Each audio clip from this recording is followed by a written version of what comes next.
तुला माहित आहे काय आपली छाती फोडून आपली भक्ती दाखवणारा कोण आहे?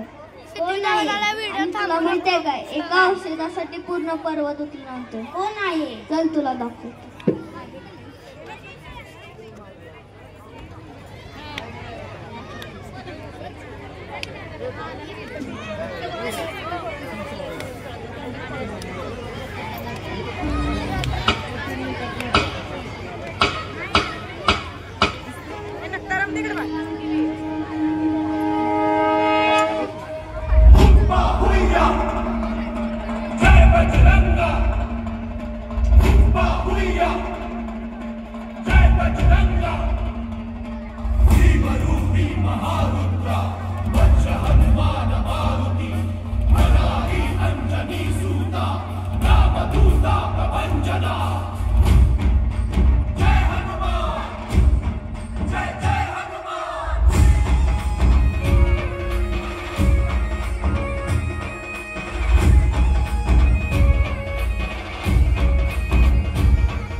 कुणी लंका जाळली,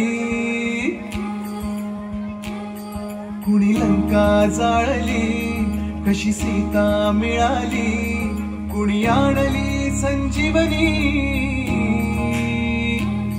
आई कुणाची अंजनी. कुणी लंका जाळली, कशी सीता मिळाली, कुणी आणली संजीवनी, आई कुणाची अंजनी. रामाचा भक्त